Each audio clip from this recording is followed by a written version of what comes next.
Bonsoir à tous, ravi de vous retrouver dans Ça vous regarde. L'émission est en direct, je suis ravi de vous retrouver comme chaque soir. 339 voix pour la reconnaissance d'un État palestinien, 151 voix contre. Les députés ont donc adopté cet après-midi cette résolution socialiste visant à reconnaître l'État palestinien. On va en débattre ce soir. 135 pays ont déjà reconnu cet État palestinien, dont la Suède très récemment, il y a quelques semaines. Et la France a choisi une résolution forte, on va la commenter, qui entend créer un État palestinien démocratique, souverain sur les bases des lignes de 1967, avec Jérusalem pour capitale, c'est important, et 2 États fondés, dit cette résolution, sur une reconnaissance mutuelle. Les parlementaires invitent maintenant le gouvernement, évidemment, à reconnaître cet État, parce que c'est au gouvernement, selon la Constitution, de promulguer cette résolution. Et puis on parlera des députés UMP, parce qu'ils étaient hésitants, le groupe était coupé en deux, et puis ils ont globalement tranché, même si certains députés ont voté librement, sous la pression peut-être de Nicolas Sarkozy, qui était passé ce matin, le nouveau président de l'UMP, au groupe. Et puis on parlera de Benjamin Netanyahou, parce que le Premier ministre israélien a affirmé dès dimanche que la reconnaissance, je le cite, d'un État palestinien par la France était une grave erreur. On va bien sûr en parler, puis on parlera de ce contexte de tension, d'agression, d'assassinat. Certains parlent d'une 3e intifada. On va faire le point. Est-ce que la paix est encore possible? Parce qu'après tout, le mot paix a été beaucoup prononcé dans l'hémicycle à l'occasion des débats autour de cette résolution. 4 invités avec moi pour en parler, pour débattre. lcp.fr, vous connaissez notre adresse. LeJDD.fr, bien sûr, qui est notre partenaire. Il y a beaucoup de votants ce soir. Et puis hashtag CVR pour les tweetos. Et je sais que vous allez tweeter massivement. 4 invités sur ce plateau. Jean Glavany, bonsoir. Bonsoir. Vous êtes député socialiste des Hautes-Pyrénées. Vous avez signé cette résolution. On parlera peut-être de François Mitterrand, avec qui vous avez travaillé, puisqu'il a eu aussi, lui, pris des positions sur ce dossier il y a maintenant longtemps. On y reviendra peut-être. Et puis votre livre, il n'a rien à voir, mais je voulais le présenter parce que c'est un très joli livre. La mer est toujours ronde, parce que j'adore le titre de ce livre, édité chez Héloïse d'Ormesson. Il est sorti il y a quelques mois, en mai 2014. Meyer Habib est avec nous, bonsoir. Vous êtes député UDI des Français de l'étranger, vous vous êtes exprimé dans l'hémicycle, vous avez été, rappelons-le, le conseiller de Benjamin Netanyahou, et on vous écoutera sur le vote, puisque cette résolution a donc ce soir été officiellement votée. À vos côtés, Roger Kuckerman, bonsoir. Bonsoir. Vous êtes président du CRIF, le Conseil représentatif des institutions juives de France, vice-président du Congrès juif mondial. On vous écoutera sur cette résolution, mais plus largement sur cette paix. Est-ce qu'elle est possible? Est-ce qu'il est possible de construire une paix entre les Palestiniens et les Israéliens? Et puis avec nous, Ael Al-Faoum. Bonsoir. Bonsoir. On est ravis de vous accueillir parce que votre parole se fait rare sur les plateaux de télévision. Vous êtes ambassadeur en chef de la mission Palestine en France.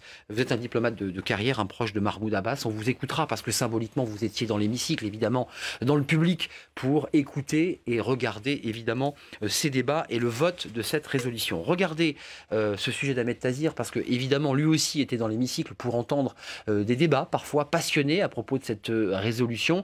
Et puis, évidemment, il met en perspective les enjeux d'une résolution, enjeux historiques, enjeux symboliques peut-être aussi. Regardez.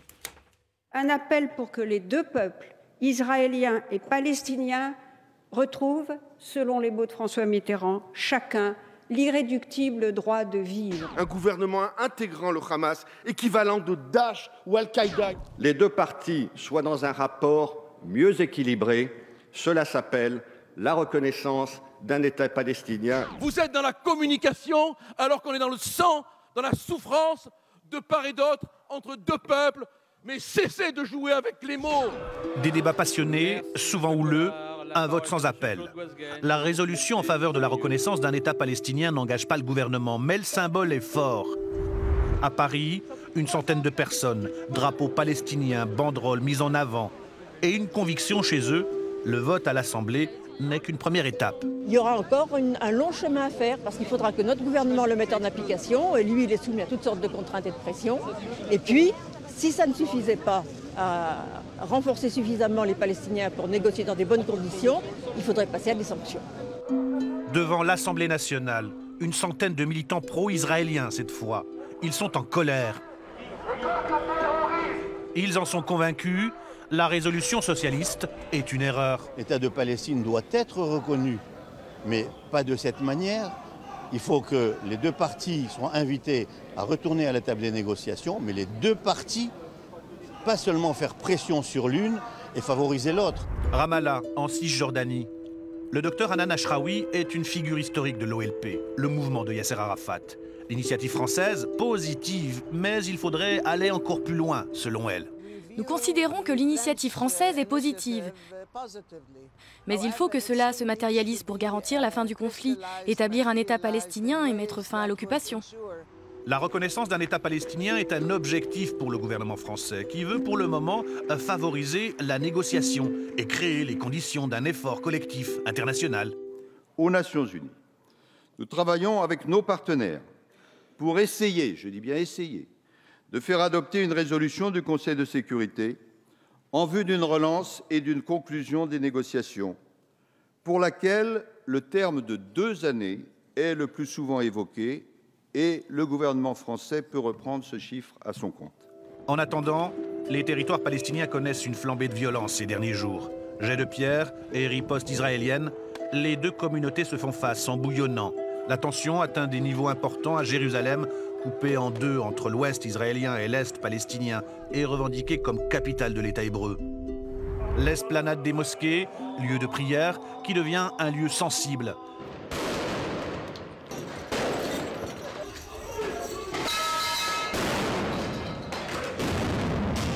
Des étincelles de violence qui font craindre désormais une 3e intifada. Voilà, la paix semble loin quand on voit ces images, évidemment. Êtes-vous favorable à la création d'un État palestinien? Question posée aux internautes du JDD, qui est notre partenaire. Non, à 87%. Ils étaient, ces internautes, plus de 3100 à voter, 3200, c'est important. Je vois Jean Glavany qui sourit, peut-être que ce vote a été détourné. Sûrement pas. Sûrement pas. On va en parler. Juste nos sentinelles, un mot simple, Thierry et Jordan. Thierry, vous êtes pour la reconnaissance d'un État palestinien, puis Jordan, qu'on va entendre, n'y est pas favorable. Là, on voit Jordan. Pour ou contre, vous êtes contre. Quels sont vos arguments, vous, les citoyens, pour vous opposer à cette résolution? Moi, très rapidement, il y a 3 choses qui me choquent. La première, c'est que c'est une démarche qui est unilatérale. Or, d'après le quartet et les accords d'Oslo, la France devait rejeter toute démarche unilatérale. Deuxièmement, ce sont, à ce que j'ai compris, sur les frontières de 67 qui sont en réalité pas des frontières, puisque c'est des lignes vertes que les parties elles-mêmes, c'est-à-dire Israël, la Jordanie et tous les États arabes qui avaient signé cet accord avaient dit que justement cette ligne ne présageait pas des futures frontières et qu'elle serait à renégocier en cas de paix, qu'on souhaite. Et troisième chose, je me pose la question sur le levier d'Israël sur sa sécurité, puisqu'à chaque fois Israël a donné des territoires en échange de sa sécurité. Or là, quel territoire pourra-t-il donner à partir du moment où toutes les revendications palestiniennes seraient remplies? Voilà, donc 3 points précis. Thierry Taranto, je vous salue parce que vous étiez venu faire un débat très très mouvementé avec Arnaud Klarsfeld. Vous aviez été un petit peu bousculé à l'occasion de son débat et vous aviez pris des positions, notamment pour la création de cet État palestinien. C'était bien avant qu'on débatte à l'Assemblée de ces questions. Vous êtes toujours ce soir pour la création de cet État et j'imagine satisfait que les députés aient voté cette résolution. Oui, tout à fait. Je vous remercie de me donner la parole. Et je vous salue, messieurs. Je regrette que M. Arnaud Klarsfeld m'ait insulté d'antisémite la dernière fois. Ça m'a énormément touché pendant tout l'été, puisque ça s'est passé avant l'été. Mais il a dit que mes propos étaient antisémites, mais absolument pas. C'était des propos simplement d'incompréhension et d'amour, où je signalais que M. Netanyahou appelait à la haine après la mort de 2 jeunes Israéliens. Simplement, et on a vu ce qui s'est passé après. Il y a eu de part et d'autre. Voilà, bon. Je regrette qu'il m'ait insulté. Je n'ai pas été plus loin, moi. Par contre, bon, voilà. J'aurais pu saisir le parquet. Je l'ai pas fait. Ça y est. Voilà. Merci Thierry. Juste, Jean Glavany, on a entendu Elisabeth Guigou qui évoquait une petite phrase de François Mitterrand, parce que François Mitterrand s'était exprimé de manière très ferme sur la création de ces 2 États, l'État palestinien, l'État israélien, que chacun soit en sécurité. Est-ce que ce soir, avec le recul de l'histoire, vous avez le sourire, vous êtes satisfait? Si j'avais le sourire, ça voudrait dire que je serais un peu irresponsable au sens de la... pas de joie exubérante à avoir ce soir. J'ai vécu cet après-midi un moment grave et émouvant dans l'hémicycle. Moi qui suis un vieux parlementaire, à l'inverse de mon collègue qui vient juste d'arriver. peu connu de moments d'émotion comme celui-là dans l'hémicycle depuis que je siège dans l'Assemblée nationale. Donc c'est un moment de gravité et de responsabilité. J'ai l'impression qu'aujourd'hui, et j'étais aussi satisfait du fait que c'est presque 2/3 des exprimés qui se sont exprimés, des gens, certes, massivement de la gauche, mais aussi des gens de droite qui se sont... Donc il y avait quelque chose qui n'a pas respecté la consigne d'ailleurs, hein, qu'on votait librement. Les choses ne sont pas passées d'une manière... Non, mais enfin... Enfin, quand même, hein, monsieur Kuckerman. Mais... En tout cas, il y avait une espèce de concorde là. J'ai trouvé que c'était un moment de gravité. Donc, je ne suis pas dans l'exubérance joyeuse. Je suis dans une sorte de responsabilité grave. Et je suis plutôt satisfait, évidemment, de ce moment d'émotion et ce geste politique fort. Mais évidemment, tout reste à faire. Je me tourne vers vous, puisque je donnerai la parole à Meir Habib et Roger Kuckerman. Mais ambassadeur pour la mission Palestine ici en France, vous êtes un diplomate. Vous dites quoi ce soir? C'est une étape importante franchie par la France, parce que j'évoquais la Suède qui reconnaît cet État, c'est un pays européen important. La France franchit une étape ce soir. Quand même, c'est très important parce que c'est une démarche qui vient de bas vers le haut, c'est-à-dire les représentants du peuple français, ils ont voté un projet de résolution pour demander au gouvernement ou inviter le gouvernement français, c'est-à-dire de reconnaître l'État de la Palestine. Pour moi, ça donne l'espoir. Pour moi, c'est un signe, un message de paix. Pour moi, ça nous donne, c'est-à-dire le potentiel nécessaire d'explorer tout ce qui est positif à l'intérieur de nous pour paver les terrains vers un paix réel. On est loin de la paix ce soir. Entre nous, il ne faut jamais être pessimiste. La situation elle est très complexe. Le désespoir des Palestiniens elle est très élevé. Les souffrances quotidiennes de nos familles, de nos enfants, elle est l'enfer. Mais je ne vais pas rentrer là-dedans pour ne pas polémiquer. C'est-à-dire, c'est une situation qui est bien vue par l'ensemble de la communauté internationale. Tout ce qu'on demande, c'est l'application des paramètres reconnus par la communauté internationale. Tout ce qu'on demande, c'est d'appliquer les résolutions concernant la solution. On cherche des solutions entre nous et nos voisins israéliens pour vivre en paix. À ce moment-là, la Palestine, elle peut représenter les meilleures garanties de sécurité pour l'État d'Israël. Et Israël elle sera aussi une valeur ajoutée aussi pour la stabilité de la région. C'est l'essence de l'initiative arabe de paix qu'on l'a présentée en 2002. Et c'est dans ce sens-là que M. Fabius il est en train de développer un plan d'action. Oui. Il veut une conférence internationale, il veut aller plus loin. Conseil de sécurité, plan conférence internationale. Il faut accumuler des étapes vers les solutions. La colonisation, c'est une accumulation des obstacles. Il faut arrêter. Alors, il faut paver les terrains vers un... Il faut arrêter, ça veut dire que ça continue ce soir encore. C'est ce que vous nous dites. Oui, bien sûr. Bien sûr. Meir Habib, est-ce que vous êtes pour la politique de la main tendue? On parle d'émotion, on parle d'une résolution historique, symbolique, forte. On vous a vu passionné dans l'hémicycle. Moi, je vous ai lu, vous dites qu'on va, avec cette résolution, exporter le conflit israélo-palestinien ici en France. C'est quoi le chemin de votre paix? On l'a fait comment, la paix? Tout le monde souhaite un État palestinien à côté de l'État d'Israël. Sur le papier, ça a l'air tellement facile. Mais de facto, ça fait 70 ans qu'il n'arrive pas. Pourquoi? Est-ce qu'il existait un problème de territoire avant 1967? Non, monsieur l'ambassadeur. Il n'y avait pas de territoire. Israël a accepté le plan de partage en 1948. En 1956, en 1967, on disait « égorge le juif, jette-le à la mer ». Israël a pris des territoires. Israël a toujours essayé de faire la paix. Il est sorti de la bande de Gaza jusqu'au dernier centimètre carré. Il est sorti du Liban. Il est sorti du Sinaï pour faire la paix avec l'Égypte. Et il est prêt à sortir d'autres territoires. Si c'était une question de territoire, ça fait longtemps que ça aurait été résolu. Barak a proposé, Olmert a proposé, les Palestiniens ont refusé. J'ai entendu colonisation. Le drame aujourd'hui, c'est qu'il y a aujourd'hui une guerre de religion. Le drame aujourd'hui, c'est que l'autorité palestinienne, qui est hélas, c'est pas un débat politique. Un peu corrompu. C'est pas un débat politique pour vous, c'est un problème religieux. Non, mais est-ce que oui ou non, il y a eu 200 000 morts en Syrie? Est-ce que oui ou non, il y a eu 30 000 morts en Irak? Est-ce que oui ou non, le Hamas aujourd'hui veut appliquer la charia et a des articles qui veulent la destruction de l'État? C'est une réalité. Or, Israël n'a pas le droit à l'erreur. Il disparaîtrait en quelques minutes. Ils souhaitent la paix, mais la paix, ils ne peuvent pas aller au suicide pour faire à la paix. Alors, ils essaient d'aller pas par pas.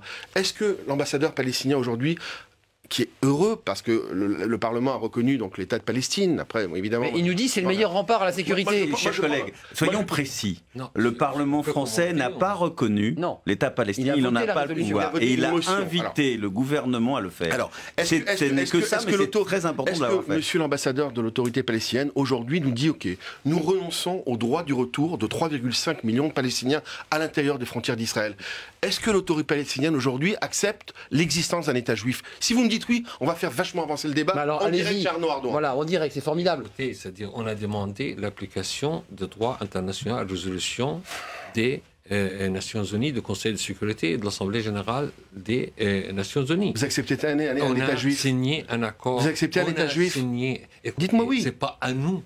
de définir. Ce serait important de le dire. Moi, j'accepte un État palestinien en tant que Français et en tant que Juif. Et les Israéliens acceptent un État palestinien. Je ne vous demande pas, par exemple, d'accepter l'État palestinien comme un État chrétien ou musulman. C'est à vous de préciser, c'est-à-dire le statut de votre État. Il y a des dizaines d'États musulmans. Jusqu'au maintenant, l'État d'Israël n'a même pas défini ses frontières. Il n'a pas de constitution. C'est-à-dire, il ne faut pas détourner les questions. Ça n'a jamais été un conflit de confession. Pourquoi vous voulez le transformer en conflit de confession? Qu'est-ce qui se passe? Nous, en Palestine, Monsieur l'ambassadeur au Moyen-Orient, c'est-à-dire juifs, musulmans et chrétiens, ils vivaient ensemble. Tous étaient des citoyens. Absolument. Et j'aimerais bien un retour à cette atmosphère positive. Écoutez, je ne vais pas transformer ce conflit en conflit confessionnel. Moi, je suis né d'une famille musulmane. J'ai passé toute ma vie dans une école chrétienne. Vous avez lu la charte du Hamas, monsieur l'ambassadeur? Vous avez lu la charte du Hamas? Vous avez lu les coudes aussi. Il y a pas mal de partis politiques en Israël. Un parti qui est au pouvoir, élu à 3-4 reprises. Avec le Hamas, un mouvement terroriste, c'est pas digne de vous, monsieur l'ambassadeur. Est-ce que vous êtes en train de suivre, c'est-à-dire les déclarations des législateurs israéliens, des ministres israéliens concernant le peuple palestinien? Est-ce que, j'ai pari, si vous pouvez, supporter de vivre une seule journée de l'enfer? Les conditions de vie sont, vous savez, ce que vous dites. Les conditions de vie sont insupportables. Ça dure depuis des décennies. Moi, je vois les chrétiens qui disparaissent de cette partie du monde. Permettez-moi, je vais entendre Roger Kuckerman. Il ne faut pas mélanger les chrétiens, ils sont nos frères. Même les juifs palestiniens, ils sont nos frères. Écoutez, il ne faut pas mélanger la religion avec la politique. C'est un conflit politique et juridique. C'est vrai qu'il n'y a pas de conflit de religion dans la région. Roger Kuckerman, juste sans être le juge de paix de ce débat, parce que c'est un débat passionné, passionnel, mais concrètement, le chemin vers la paix, c'est quoi? On prend quel chemin? Et est-ce qu'on en est loin? Il est d'autant plus compliqué qu'aujourd'hui, la religion a pénétré cette région. Le Hamas est une organisation terroriste et religieuse, rattachée aux frères musulmans. Elle fait partie du gouvernement israélien. Il est difficile... Palestinien, pardon. Il est difficile pour Israël de négocier avec une organisation qui veut sa destruction. Les négociations, M. Kuckerman, elles ne passent pas entre les partis politiques. La reconnaissance entre les États, elle se passe entre les États et pas entre des partis. Il y a des extrémistes en Israël ils ont assassiné même le Premier ministre israélien parce qu'il a tenté d'explorer toute forme de potentiel. Celui qui a assassiné le Premier ministre est en prison. Oui. Mais Roger Kuckerman, juste un petit mot. On parle du Hamas et je veux entendre évidemment Jean Glavany, parce qu'il y a cette frange du Hamas. Avant, quand il y avait que le Fatah, Roger Kuckerman... toutes les élections, mais Israël a voulu faire la paix. Non, mais juste, Roger Kuckerman, au moment du Fatah, il n'y avait pas le Hamas et pourtant les choses n'avançaient pas. Je vais vous dire, moi, en tant que... Non, mais je vais vous entendre parce qu'il y a quand même un débat historique. Ça démarre dès 48. Il a fait des compromis historiques en 88. Mais pourquoi, Roger Kuckerman? Il a accepté la solution des États à la demande de la communauté internationale. Alors, réponse Roger Kuckerman et Jean Glavany, parce qu'il y a un débat, on va parler du Hamas, évidemment de sa radicalité, mais avant, il y avait le Fatah et les choses auraient pu se faire. Elles n'ont pas été loin, d'ailleurs. Le peuple israélien, dans son immense majorité, souhaite la création d'un État palestinien parce qu'il faut séparer les populations israéliennes et palestiniennes. Sinon, on risque d'avoir des problèmes encore plus graves que ceux qu'on a aujourd'hui. Donc c'est un souhait que le CRIF partage et que l'immense majorité des Israéliens partagent. Nous voulons la création d'un État palestinien. Le problème, c'est que cet État palestinien ne peut que résulter de négociations entre les parties. Et pas de pression internationale, c'est ce que vous nous dites, c'est ce qu'on a comme question de... Laissez-moi terminer. Le droit du peuple palestinien, ça ne dépend pas du souhait d'une partie de conflit. C'est un droit pour le peuple palestinien avant tout. C'est un droit reconnu par l'ensemble de la communauté internationale. Donc, si vous voulez... Terminé. Cette négociation doit se faire entre les parties. Elle peut être favorisée par des pays extérieurs qui peuvent apporter une certaine contribution, mais ils ne s'asserront pas autour de la table si on leur impose des choses. Et je crois que cette résolution, qui est un vœu que le ministre des Affaires étrangères a indiqué qu'il n'entendait pas, semble-t-il, le mettre en œuvre avant 2 ans, n'apporte rien d'immédiat dans l'évolution. Et je crois que je regrette personnellement que dans cette affaire, la France se mette à la remorque de la Suède, de l'Espagne et de beaucoup d'autres pays, alors que la France a toujours souhaité jouer un rôle majeur dans ces négociations entre Israéliens et Palestiniens. Et puis alors, moi j'ai un autre souci, qui est un souci de Français juifs, c'est que on a déjà annoncé des manifestations pro-palestiniennes. Or, les dernières manifestations pro-palestiniennes qu'on a entendues cet été ont été épouvantables. Des propos antisémites. On n'a pas crié. C'est pas les manifestations. C'est pas vrai. C'est pas vrai. Attendez, laissez-moi terminer. Ces manifestations, c'est-à-dire on a crié mort aux Juifs. On n'a pas crié mort à Israël. C'est lui qui appelle la mort aux Juifs. C'est l'ennemi de la cause palestinienne. C'est ce qui s'est passé. Et je le condamne fermement. Et l'ambassadeur le condamne aussi. Terminé, Angélique Herman et Jean Glavany. Ce que je dis, c'est que cette résolution... Il y a des Juifs qui défendent la cause palestinienne ici en France. Bien sûr, et des Israéliens aussi. Et des Israéliens bien aussi. sûr. Mais vous dites, on a crié mort aux Juifs. On a crié mort aux Juifs avant même, et on n'a pas crié mort à Israël, on a crié mort aux Juifs. Et on a attaqué des synagogues et des commerces juifs. Et donc, ce que je crains, c'est que cette résolution, qui n'est qu'un vœu, qui ne sera pas mise en œuvre immédiatement, ni par le gouvernement français, et encore moins par le gouvernement israélien, qui n'éprouve pas, semble-t-il, la nécessité d'appliquer un vœu du... Enfin, c'est une erreur grave, dit Benjamin Netanyahou. Enfin, il explique à la France que c'est pas bien. Attendez, donc, c'est un donneur de leçons pour cette résolution qui est un vœu, on n'est pas dans la période de Noël pour les vœux, cette résolution n'aura pas d'impact, et le seul impact qu'elle aura, c'est éventuellement de favoriser des manifestations pro-palestiniennes qui vont demander, exiger que le gouvernement applique cette résolution, et le résultat, on risque d'avoir de nouveaux troubles à l'ordre public dont les Juifs sont victimes en France, et ils en sont aujourd'hui tellement fatigués d'être persécutés, de ne pas pouvoir porter une kippa dans le métro. Persécutés, c'est le mot pas un peu fort? Si. Dans certains quartiers, je peux vous dire que c'est extrêmement pénible. Il y a une aléa intérieure, on parle de l'aléa vers Israël, il y a une aléa intérieure, il y a des gens qui quittent. Vous avez oublié qu'il y a 2 ans, il y a eu Toulouse, on a tué 3 enfants juifs à bout portant. Mohamed Merah, qui rentre dans une école et voilà, tue des enfants. Qu'est-ce qu'il dit? Il dit je venge la cause palestinienne. Il faut appeler un chat un chat. On ne peut pas l'avoir oublié. S'il y a 2 ans. Mais attendez, Jean Glavany, c'est une question. Ça vous fait sourire, monsieur Glavany? Non, ce qui me fait sourire, c'est... Jean Glavany, allez-y. Et ensuite... C'est que c'est votre passion déraisonnable. C'est qu'on est là entre gens on est entre parlementaires de la République, théoriquement, parce que parfois je me demande si vous êtes parlementaire du Parlement français ou du Parlement israélien. Du Parlement français. Oui, mais ça. Mais je représente 150 000 franco-israéliens. Ne vous en déplace, entre autres. C'est pas évident tous les jours quand je vous entends.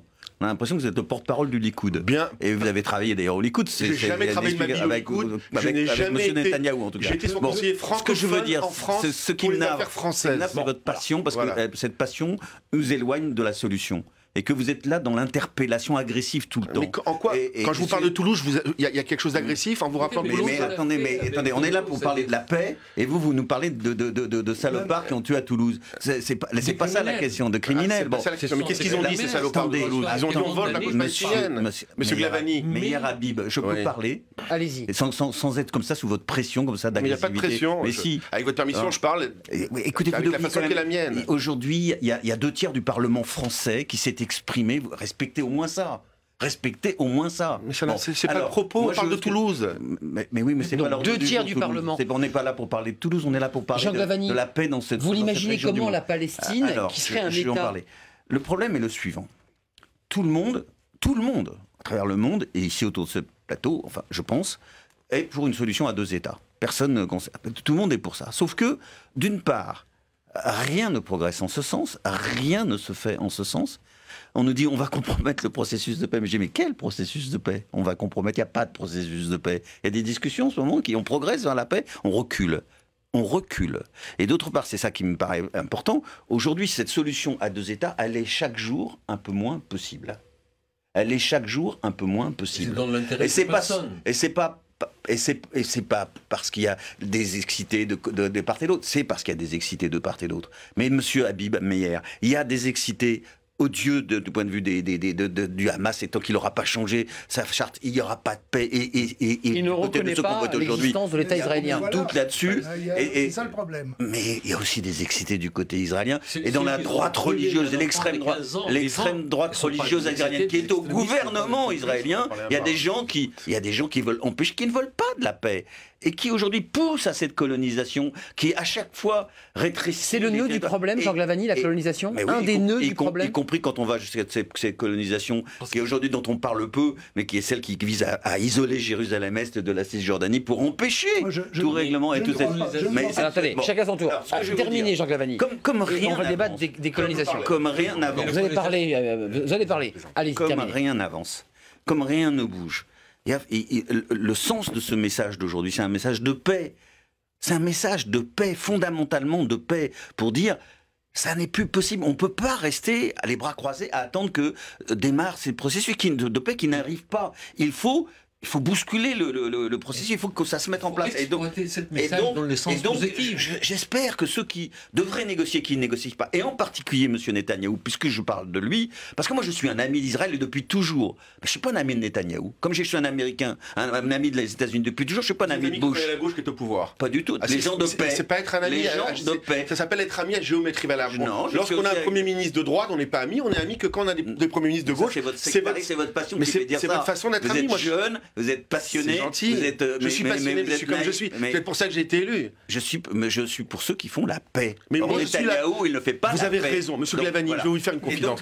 Je suis convaincu, Monsieur l'ambassadeur, je vais vous faire plaisir. Il est de plus en plus isolé sur la scène internationale. Est-ce qu'il ne joue pas avec le feu, Benjamin Netanyahou? C'est ce qu'on entend. Je suis convaincu que la majorité des députés socialistes et non socialistes qui ont voté cette résolution veulent la paix et que ça part d'un bon sentiment. Quand vous me parlez, vous avez l'air sincère, je suis sûr que vous voulez la paix. Le problème, c'est que la paix, ça ne se fait pas un claquement de doigts.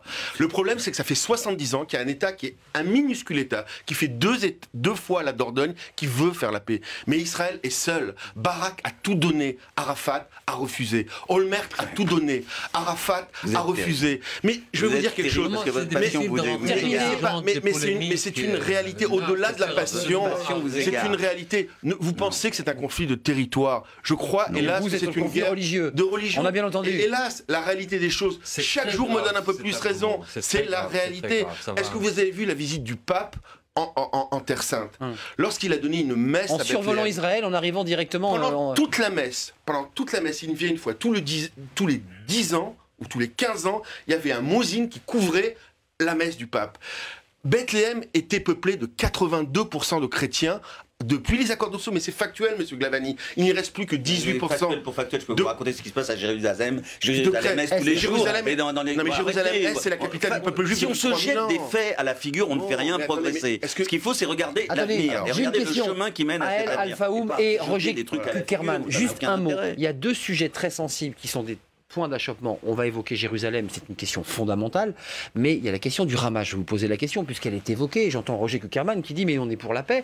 Le problème, c'est le Hamas. Comment vous faites, vous, autorité palestinienne, pour permettre une paix avec le Hamas qui ne reconnaît pas... Pourquoi les 3/4 des partis politiques israéliens ne reconnaissent même pas l'identité palestinienne? Répondez à la question du Hamas. On est en désaccord avec, c'est-à-dire on a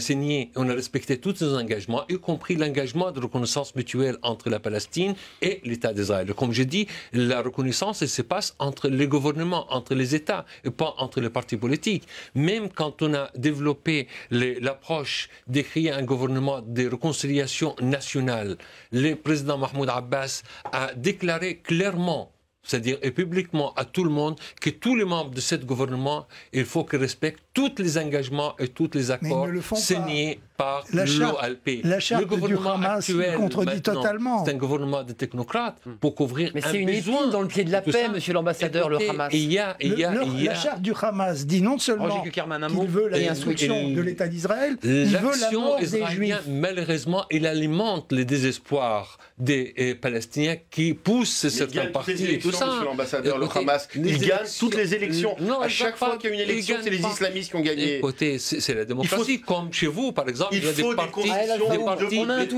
Il y a des colons, des partis qui représentent les colons israéliens qui sont considérés par la loi et le droit international comme illégitimes et illégales, y compris les Américains. Ils ont j'ai un petit tweet. Ils sont extrémistes. Les gens nous regardent. Nos familles souffrent quotidiennement, c'est-à-dire les attaques contre nos familles, dans les villages et les villes, dans les anciens. Tout le monde le condamne. Mais ils rentrent tous les jours. Tous les jours, c'est l'enfer, c'est l'enfer. Roger Kuckerman, j'avais un petit tweet, monsieur l'ambassadeur. En plus, non, je vais commenter parce qu'on a donné des territoires. Ils n'ont pas donné, c'est notre droit, c'est notre pays, c'est notre terre. Les territoires, on ne donne pas de territoires. Les peuples palestiniens, là-bas depuis des millénaires. On a fait. Pourquoi vous n'avez pas fait on va pas faire le débat 48.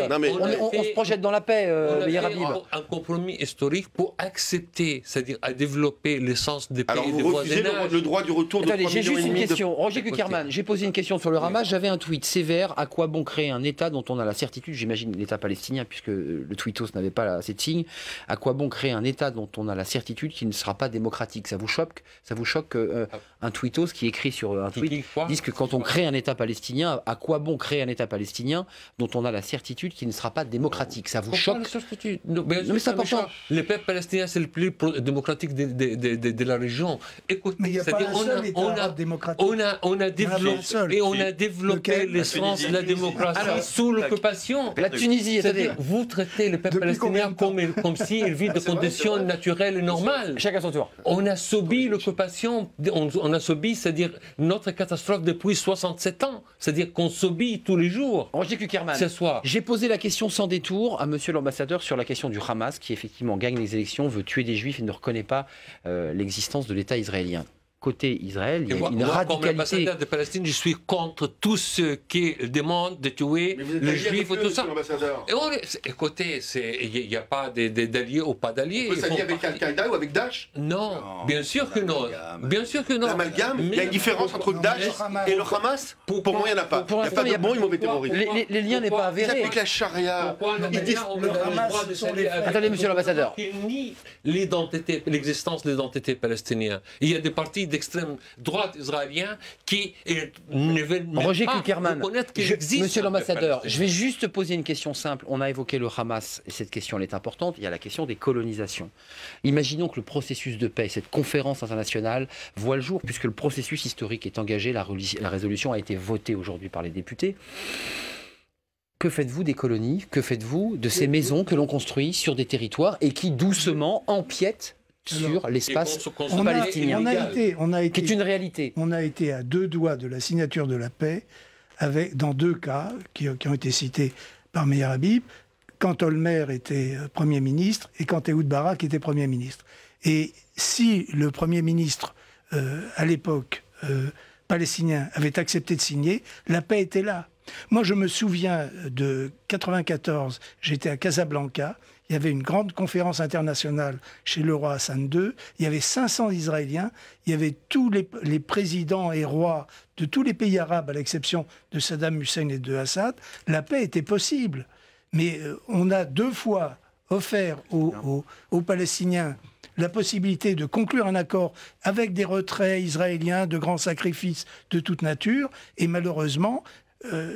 D'ailleurs, c'est Abba Eban qui disait autrefois la particularité de l'OLP, c'est de refuser chaque fois l'offre de paix. On a ce tweet, évidemment, c'est un débat clivé, Jean Glavany. Il ne s'agit pas de conflit religieux, c'est pour répondre, j'imagine, à Meir Habib. Les Israéliens ressortent toujours l'argument religieux pour éviter de parler des vrais problèmes. Comment on invente un territoire dans lequel les Palestiniens aient un niveau de vie satisfaisant, puisqu'il y a une misère dans ces territoires qui est terrible, et comment on règle cette question des colonies? C'est un vrai sujet. Une parenthèse. Oui, mais Jean Glavany, parce que... Oui, mais une parenthèse. Une parenthèse. Les Palestiniens, les Arabes qui vivent en Israël, qui sont des citoyens israéliens, refusent de devenir des citoyens palestiniens. Ils veulent rester des citoyens israéliens.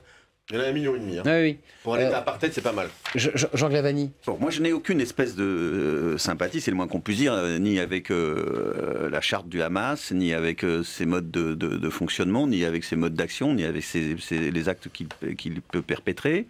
Et encore moins de sympathie pour tout ce qui peut être antisémite. Et là-bas, comme chez notre pays, dans notre pays, et pour moi, c'est une ligne de clivage farouche sur lequel je ne transigerai jamais de ma vie.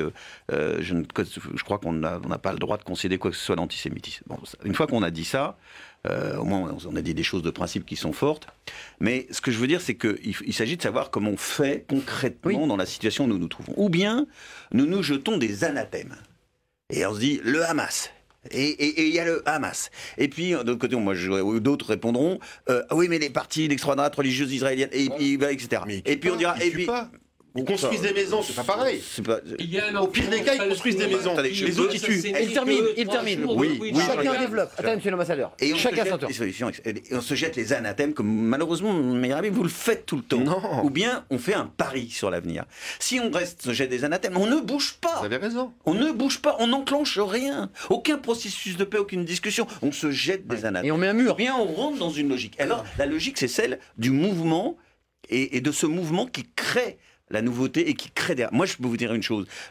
Ma conviction profonde, et à mon avis irréversible, j'espère avoir l'occasion de le voir, parce qu'on espère tous, si un jour il y a la paix, ça va balayer tout ça. On espère. Le fait même de la paix et de la reconnaissance des deux pays, de la reconnaissance des deux pays dans des frontières sûres, etc. C'est le processus de paix dont Henri Kierkegaard disait à raison, à juste titre, qu'on était à deux doigts et que c'était quasi...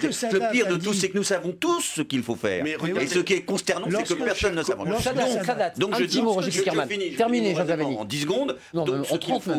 En 30, merci. Ce qu'il faut, c'est ne pas rester dans la position figée où on jette des anathèmes, c'est rentrer dans un processus de discussion et d'élaboration de la paix, dont on sait tous ce qu'il doit contenir. C'est pas compliqué. Si on s'y mettait entre M. Kierkegaard... On ouvre la carte, on dessine... En 1 heure, c'est fait. Simplement, nous sommes tous consternés. Vous, c'est plus dur. La négociation va être plus difficile avec Meyer Habib. Mais parce que vous êtes moins sage. Mais bon, moi, je suis consterné. On est tous d'accord sur ce qu'il faut faire et consterné parce que personne ne marche. Donc il faut créer le mouvement. Je finis mes 30 secondes. Il faut créer le mouvement. Il faut créer le mouvement. Et c'est là-dessus une dynamique. C'est là-dessus que nous avons essayé avec cette initiative du Parlement français. D'enclencher. Il n'a que ce but-là. Et le mouvement, il balayera tout ça. Le Hamas, comme les partis religieux d'Israël, le Hamas, ils seront balayés par l'histoire. Il faut enclencher la paix. J'ai entendu 100 fois les Israéliens dire dès que les Palestiniens voudront la paix, il y aura la paix. L'exemple de Sadat est flagrant. Sadat est arrivé un jour à Jérusalem en avion, en surprenant tout le monde. Ça a été spectaculaire. Il a tout obtenu. Tout obtenu. Et les Israéliens n'ont pas gardé 1 cm² de terrain. Parce que Sadat est arrivé, et je suis persuadé... 3 fois la superficie d'Israël. Le Sinaï, c'était 3 fois plus grand qu'Israël. Et du pays... Qu'ils avaient conquis par la force quelques mois avant. Alors, mon cher Jean Glavany, comment les frontières du monde entier sont faites? Il y a eu des guerres, il y a eu des gagnants, il y a eu des perdants. En France, on a repris l'Alsace et la Lorraine parce qu'on a gagné une guerre. Israël, on a imposé 3 guerres. Elle a gagné 3 guerres, on dit on revient à la case départ. Ok, ils sont prêts à céder la majorité des territoires. C'est pas un discours de paix, Meyer Habib, que vous nous dites. Vous dites c'est par la guerre qu'on conquiert des territoires. Et on parle de paix. Mais toutes les frontières dans le monde entier. Non mais vous avez...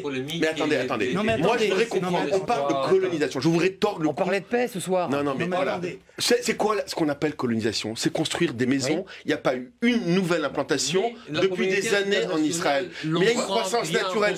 Mais si on doit vivre, on veut. Les pays veulent vivre. Palestiniens et Israéliens sont condamnés à vivre en paix ensemble, quoi qu'il arrive. Si vous connaissez Israël, c'est imbriqué. On est obligé là-bas de vivre les uns avec les autres.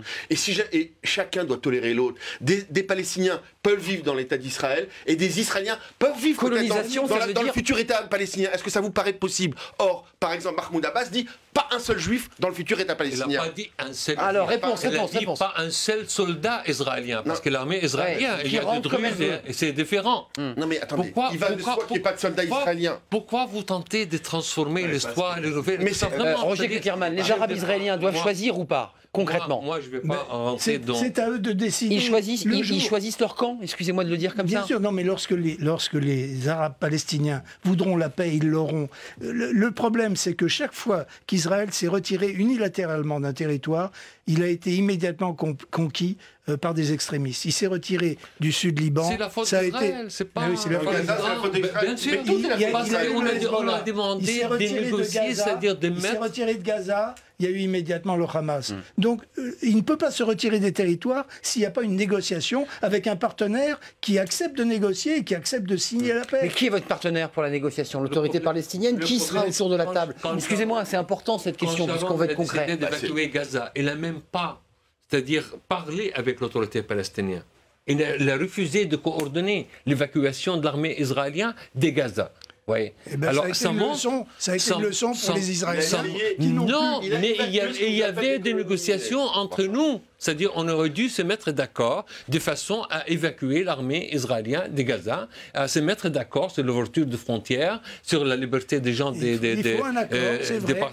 Il a refusé de signer un accord. Quel problème de territoire il y a aujourd'hui en Syrie? Alors attendez, le territoire, allez-y, parce que c'est intéressant, parce que c'est vraiment... Je veux dire, on ne peut pas... Faut qu'on parle de Jérusalem aussi. On va parler de Jérusalem, mais je vois ce qui se passe aujourd'hui en Syrie. Regardez la Syrie. Il y a quelques années, il y a Bachar el-Assad qui était aux côtés, entre parenthèses, de Nicolas Sarkozy, sur les Champs-Élysées pour le 14 juillet. Accueilli ici à l'Assemblée nationale. Aujourd'hui, il a gazé, tué 200 000 personnes. Il y a un conflit terrible de religion, mais entre parenthèses, c'est la peste et le choléra. Enfin, c'était la suite des printemps arabes, la Syrie d'abord, pour commencer. Mais regardez, il y a des guerres de religion terribles dans ces régions du monde. Il faut dépassionner, même si je suis passionné par ma façon de parler en général.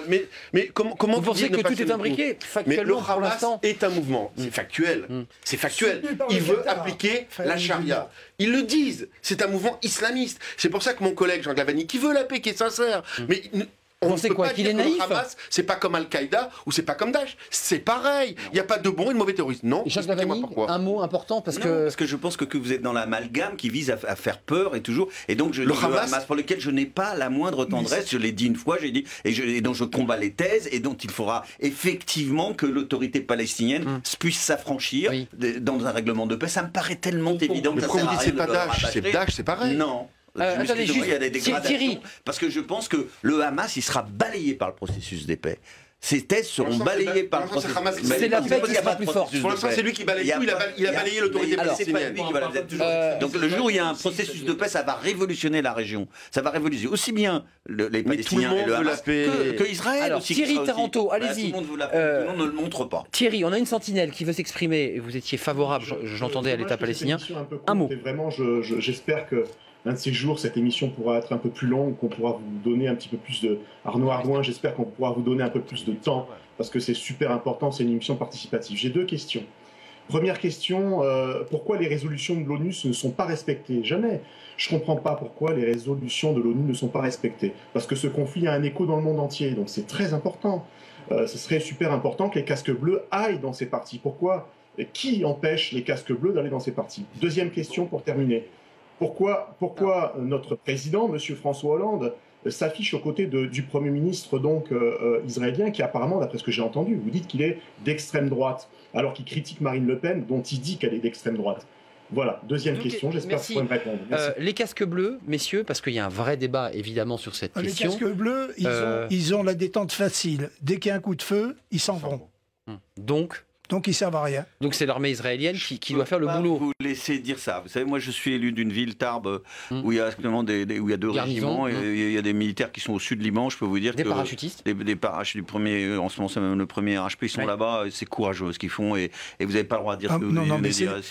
Ils sont dans des situations dangereuses, mais ils ne combattent jamais. Ils s'interposent. Mais jamais de la vie. Comment ça? Au Liban, le Hezbollah, je vous y emmène, si vous voulez, ils s'interposent. Ils sont une force d'interposition. Donc vous n'avez pas le droit de dire ça. Ils n'ont jamais tiré un coup de feu. Non, mais je vous dis, quant à ce que disait personne n'a dit autour de cette table que Netanyahou était quelqu'un d'extrême droite comparé à Marine Le Pen. Par contre, ce qui est vrai, c'est que son allié, dans son gouvernement, il y a des mouvements, il y a ultra-religieux, orthodoxes qui sont d'extrême droite. Ça, oui, je le dis. Ils veulent tuer personne, ils veulent construire des maisons. Ultra-nationalistes, ultra-orthodoxes. Juste un mot. Le ministre Lieberman explique qu'il propose un ticket de départ aux Arabes israéliens pour quitter le territoire. Pour faire un échange de territoire. Non, mais c'est important. Bah oui, mais ça veut dire qu'il n'y a pas de possibilité de vivre ensemble dans ce cas-là. Ça montre les myopies de l'arrogance israélienne. Ils croient qu'ils peuvent tout acheter avec l'argent et tout ça. Les vieux clivages qui sortent. Ils veulent acheter tout avec l'argent. On est approché à notre terre. Attention aux préjugés. Attention aux préjugés. Mais attendez, il y a combien d'États musulmans? Il y a combien d'États arabes? Il y en a 30, il y en a 40. Il y a un État juif, mais il vous dérange. Parce que même cet État ne voulait pas qu'il soit juif. Parce qu'il y a une cinquantaine d'États arabes, ou vingtaine d'États arabes et tout ça. Une cinquantaine, pas une vingtaine, une cinquantaine. C'est le droit des peuples palestiniens. C'est notre droit, c'est notre terre. Est-ce que le peuple juif a un droit? Est-ce que le peuple juif a un droit sur sa terre? Et moi, je vais développer une approche positive. Ce soir, on a vécu avec un ton doucereux, c'est pas une approche positive. Un moment historique. C'est les biens pour les Israéliens et pour les Palestiniens. On tente d'explorer tout le potentiel. On doit, c'est-à-dire chercher à développer une dynamique positive et trouver les enzymes nécessaires pour développer. C'est pas des mots. C'est pas des mots. Mais c'est la diplomatie, les diplomates. Alors vous savez quoi? Alors passez aux actes. Reconnaissez le droit à un État juif de vivre. Vous reconnaissez ça? C'est pas à nous de reconnaître. Dites-moi une phrase. Reconnaître. Pourquoi pas État juif? C'est une nation. Ça vous avez du mal. Mais après, vous renoncez au droit du retour de 3,5 millions de Palestiniens, oui ou non? Si vous me dites oui, on va faire avancer le débat en direct, et ça va être un scoop mondial. C'est pas sur injonction de Meir Habib. Il y a l'initiative des pays. Attendez, Jean Glavany, très respectueusement. Vous pouvez répondre ou pas? Vous ne trouvez pas qu'il est anormal que les Palestiniens réclament le droit du retour, pas dans le futur État palestinien qui existera un jour, mais ils veulent 3,5 millions de réfugiés à l'intérieur de frontières d'Israël. J'ai juste un petit tweet parce qu'il est important pour monsieur l'ambassadeur Jean Glavany et nos invités autour de cette table. Après le dernier attentat contre une synagogue, le Hamas a applaudi, mais le gouvernement palestinien a fermement condamné. Nous dit le tweet.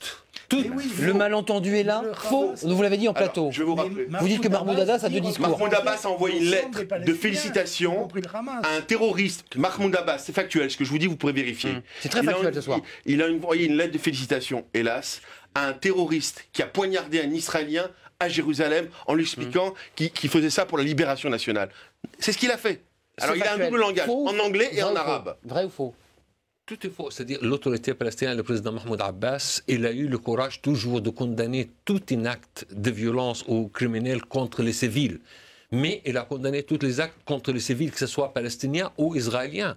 Mais est-ce que le gouvernement israélien a eu le courage de condamner, c'est-à-dire les massacres des enfants palestiniens ou les attaques de colons israéliens contre les villes et les villages dont les on sait, ou à Jérusalem? Est-ce que le gouvernement israélien, je ne sais pas, je ne suis pas au courant. Bien sûr. Il y a eu hélas des civils, il y a eu 2000 civils. Pas des massacres. Vous savez quelle est la différence, Arnaud? La différence, c'est que les Israéliens se servent de leurs armes pour protéger les civils. Vous savez ce que font les Palestiniens? Ils se servent de leurs civils pour protéger leurs armes, en les prenant comme boucliers humains. Mais c'est la réalité. Une dernière question avant de nous quitter. Vous voulez répondre à Meir Habib? Est-ce que vous reconnaissez l'État juif? Pour vous, dans la bande de Gaza, dans ce conflit épouvantable de Gaza, il y avait des bons morts et des mauvais morts. Alors. Il n'y avait que des mauvais morts. Il n'y a jamais de bons morts. Attendez, une réponse de monsieur l'ambassadeur. Vous reconnaissez l'État juif ou pas? Attendez, Meir Habib, il va répondre à votre question. Nous, on n'a pas, ni nous, ni d'autres pays. Oui, ça va tellement faciliter. Non, je ne vais pas dire oui. Pourquoi vous voulez que je dise oui? On reconnaît la solution des deux États. C'est pas deux États. L'État d'Israël, l'État de Palestine. Merci à ce débat calme. Vous transformez ce débat comme un conflit confessionnel. Je pense être rationnel. Vous n'avez pas le monopole de la raison, mon cher Glavany. C'est une phrase bien connue. Vous n'avez pas le monopole de la raison. Merci à vous quatre. Merci à El Al-Faoum qui est pressé. Je le remercie. Ambassadeur en chef de la mission Palestine. Vous êtes peu exprimé. Merci de nous exprimer sur le plateau. Merci à Jean Glavany, député socialiste des Hautes-Pyrénées. On en a parlé. Tarbes. Merci. Vous avez évidemment porté et signé cette résolution. Je remercie Roger Kuckerman, le président du CRIF, et Meir Habib, passionné, député des Français de l'étranger, UDI. On a entendu votre discours et vos arguments. Mais il n'y a pas eu de scoop mondial, Meir Habib, sur ce plateau. J'ai été ravi de vous accueillir. Merci à nos deux sentinelles, Thierry et Jordan. Je les accueille quand vous voulez. Vous revenez quand vous voulez. Demain, on parle d'un tout autre sujet. Les assiettes. Qu'est-ce qu'on mange? Est-ce que les produits que l'on mange sont mauvais? C'est pas du tout la même chose, nous dit Jean Glavany, mais c'est un sujet important. Bonne soirée et à demain. Merci. Merci.